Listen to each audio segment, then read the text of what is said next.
What's up, Team Diadem? We're back with another Courtside Sessions episode, and this one is special. We're joined today by Javier Barranco, one of Diadem Sports' professional sponsored athletes, and he's the winner of Diadem Sports' Breakthrough Tour for 2024. Javi, thanks so much for coming all the way to South Florida, and I'm really excited to dive into this and hopefully get some lessons for junior players, parents, and coaches all across the country. Thank you for inviting me. Yeah, of course. And then you're from Spain, right? Yes, I was born in Spain, in the south. Almeria is called. And yeah, I practice in Spain also. What is junior tennis in Spain like? Is it competitive? Did you live at an academy? That sort of thing. Yes, junior in Spain, they are really competitive. When I started playing with 13, 14 more serious, I decided to go one academy in Valencia, because in Almeria the tennis was not really competitive because the city is really small, and I decided to try to become professional. So the academies in the north of Spain, Barcelona, Valencia, they are really, really good. So I was 7-8 years in Valencia practicing, between 15 years to 21, 22. And yeah, when I play juniors there, I really enjoy, and the practice were really good. Yeah. Wow. Did you live at that academy away from your family? The first 2 years, yes, because I was 15 years, so they told me I have to stay in the residence of the club. But then when the next 4 years, I was in an apartment. So.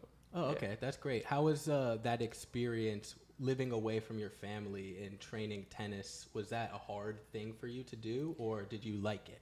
Really, for me, was not difficult, because I'm a guy that I'm really sociable with the other players, with the coaches, and for me it was really good, but for my parents not. For my parents was really difficult, because from my city, from Valencia, was 4 or 5 hours by car. So wow. It was difficult to come back to my house, but for me was really good. Yeah, that's great. Do you think that it was worth it, those sacrifices? Do you think it's paid off for you now? For sure, yes. Because in Almeria you never know. But if I don't take the option to go Valencia, I think I'm not here playing professional.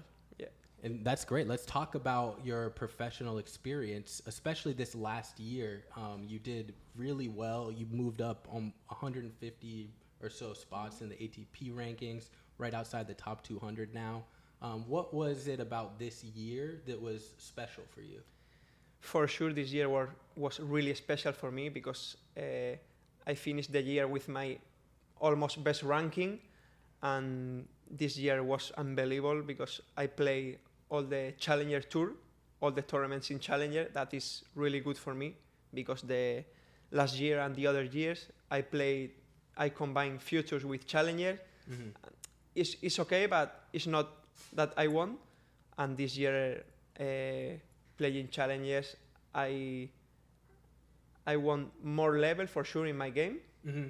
And I did really good results. Also, my first final in Challenger, I did, I think, 6, 7 semi-final, but never the final. But this year, finally, yes, I played my first final, and also US Open, because when I didn't play Roland Garros and Wimbledon, I said, I think this year I'm not going to play Grand Slam. But you never know in tennis. Every week I was fighting and don't thinking about nothing. And yeah, I did my first final, and I play US Open. Yeah, that's really cool. I wanted to talk about that experience at the US Open at one of the slams. Is that your first slam? No, this one was my second. Second slam? My second first slam. US Open? First US Open, okay. Yes. What was that experience like at the US Open? The world is amazing. When I was there, I felt that, wow, this is really, really good. Training and playing with the best players in the world. And for sure, when I came here to New York, I said, I didn't expect everything, I don't know. everything was insane. The world is insane for me. That's awesome. And then you've gotten the opportunity to travel all around the world playing tennis. What are some of your favorite places that you've been to along the way? Honestly, for me, Spain. Okay. You like the home? I feel like I'm at home. I know everything. I play in every city, so I know where I have to move, because I like a lot to go good restaurant. And when I'm playing in Europe, for example, it's difficult for me to go good places because I don't know.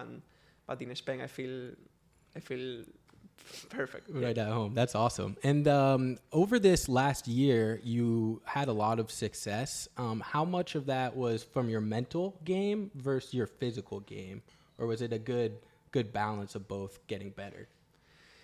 Honestly, I improved a lot mentally, because last years, when I play a matches, and the match was not going good for me, sometimes I thought, no, continue. Mentally, I was really not bad, but not good. But this year, I think I improved a lot mentally. I start with the psychologist.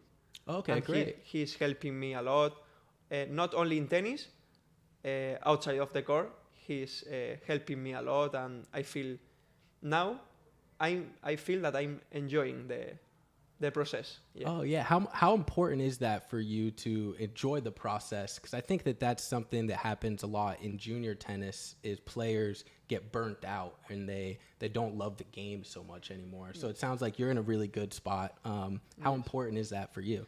For me, it's really important, because I can say that I didn't enjoy when I was 20, for example, because every day practicing hard, and sometimes loses in a row, loses. You think, I think maybe I have to stop or not. But now I feel that I'm enjoying, and for this, I think I'm playing my best tennis.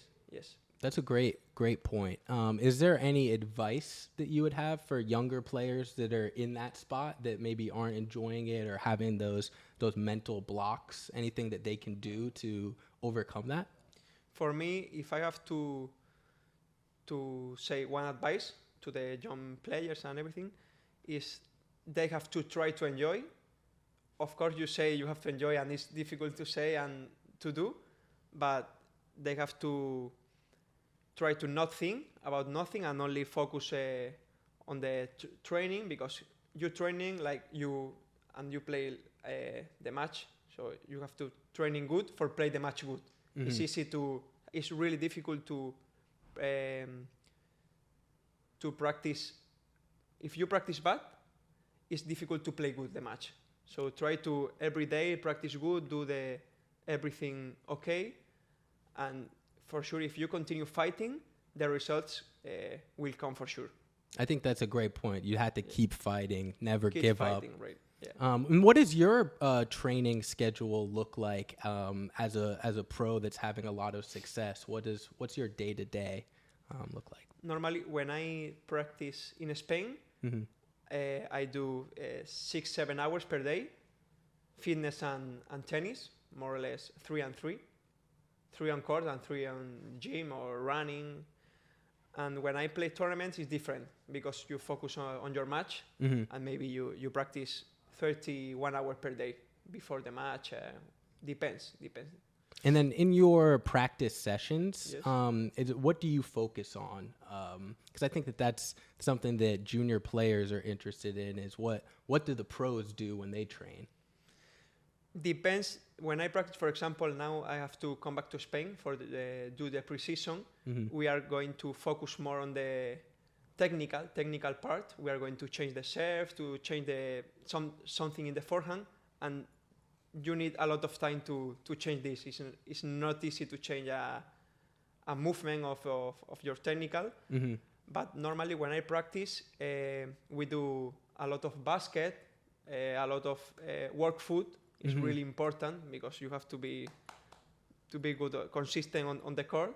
But if it's near to the tournament, we play a lot of games, a lot of sets, because it's the real play that you need for the tournament. That's great. I was going to ask what the breakdown between your training, playing matches, and real points versus training on technical skills. So it sounds like you do both. Yeah, normally we do both. Yeah. That's great. And how about from a body and recovery standpoint? What do you do to stay on top of that sort of thing? This year also I changed this because I never went to the physio. Well, not usually, but now I'm starting to go almost every day, and I feel that my body is consistent and I can practice every day with my maximum. So this is really important. Yeah, I think that's a really good point, is that when you're taking care of your body, your training can be full speed and you get the most out of that. So I appreciate you saying that. I think that that's a good point for everyone. And also so important, the food. Yeah, that's that was my next question. So everything together. It's not only physio, because if you go to the physio and you don't eat well, I think it's nothing. So now I can say that this year I'm really focused on my body. So I'm eating better, going to the physio almost every day, and it's not magic that now I'm playing my best level. So I think that's great. And I can improve more for sure. Yeah, definitely. And we'll talk a little bit about what's ahead next year. But real quick, what does your diet look like? What types of foods are you eating? What are you not eating? That sort of thing. I try to not eat bread because for my muscle is not good. But I love bread, so in the morning. But I'm trying to not eat. And also the milk, I don't drink normal milk. So this. With the milk, for sure, I feel better on court. I feel that I feel better. Is that something that you changed in 2024? I changed this year, yeah. Wow, that's really cool. Yeah. It's great how small tweaks like that can impact your body and help you play better on the court. So I thank you for sharing that. How about on the future for Javier Barranco in 2025? What are some of the goals that you're looking to accomplish? For me, the goal of next year, for sure, is to play all the Grand Slam, because if I play all the Grand Slam, I will be for sure 200. But my goal also is to win my first Challenger ATP, because I'm fighting to have this result. But I focus on keep going, trying hard, and try to give my best level. Yeah. That's great. And you're going to be playing Australia. Is that your first Australian Open? Yes, it's my first time, and I'm really excited to go there. That's great. So you'll go from here in South Florida to Spain for a couple weeks, and then straight to Australia, right? I leave today to Spain for practice and do the pre-season, like preparation for the next year. In this period, we do more gym, because during the year it's difficult to do a lot of work, because you have to play and you can go with more kilos. And now this period is for practice more than normally. Yeah. That's great. And I know that you made a equipment switch in 2024, right? Got on with Diadem, started using the Diadem rackets and string. Question, yeah. How has that impacted your game? I don't have words for Diadem, really. When I play all my life with Babolat, and I decided to change, because I tried the new Nova P3, and when I try, I felt like, I think this racket is my racket. And also with the string, the Solstice power. The Solstice power for me is really amazing. And this year I felt really good playing with this racket, and for sure I want to continue with this racket. Yeah. That's great. And I want to talk a little bit about your stringing. I know that the Solstice Power is a string that for high performance players, they break it often. And that's part of the trade-off because of the performance that you get from it. How often are you breaking strings? This is the only part that I don't like of the string, but it's okay, because if you like the spin, for example, in this Solstice Power, you have more spin. if you have this spin, you have to break more for sure, because you are breaking the string. So you feel that the performance that you get from the Solstice Power is much more than the fact that you have to restring more often because it breaks faster, right? Yes. Normally, I don't break the rackets because I don't want to break in an important point. So I change before, and now playing 1 year with Diadem, I know when I have to change. But if I have to continue with the racket, I break really, really fast, because I also play with a lot of spin in my forehand. So it's also different. If you play flat, you are not going to break fast the racket. But normally, in 30 minutes, I have the string done. That's great. And you, I think that's a really important point, is that you mentioned that you will switch to a fresh racket before the string even breaks. Is that something that you're able to feel, or how do you know when your strings are dead? Yes, because I feel in my shots that I need more help. So when I need more help, is that I need to change the string. Yeah.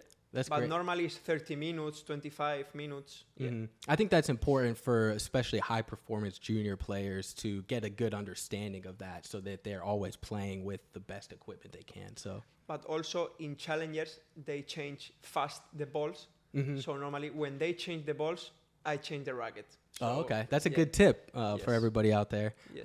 And then another question that I have is, now that you're one of the top pro players, there's a lot of kids that probably look up to you as a role model and someone that they want to be like. What is that like for you to know that that's happening out there? Really, I don't think this, but yeah, of course. Also in my city, a lot of kids and junior players, they talk to me and they follow me, and for me it's really, really good that the players are following me in all the tournaments, and they want to be like me now in this moment. So for me, I feel like really, really good. Yeah. And then my last question for you is, what advice would you have for any junior players across the world that are trying to get to your level? What anything that you think that they could do or focus on that will help them, something that helped you maybe?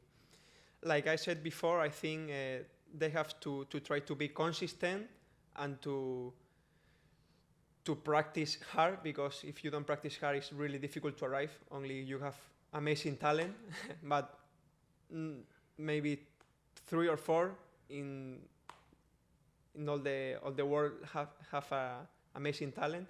So they have to be consistent to try to do like I do this year. I did this year, sorry, with the food also, and yeah. Well, I really appreciate you taking the time to sit down with us, coming all the way down to South Florida in between your training blocks. That's really cool, and I appreciate all the insight you gave on your training and your nutrition and your mental and what's coming up for you in 2025. We're all really excited to watch you continue to progress, climb the rankings, play those bigger tournaments, and hopefully get that challenger win this year. Yeah. Thank you so much. All right, Team Diadem. That's another Courtside Sessions episode straight from HQ here in South Florida. We'll be back with more, but quickly wanted to say thank you to our production team for all the work they do to make this possible. Stay tuned, because a lot more Courtside Sessions are on the way. Thanks, Javi. Thank you.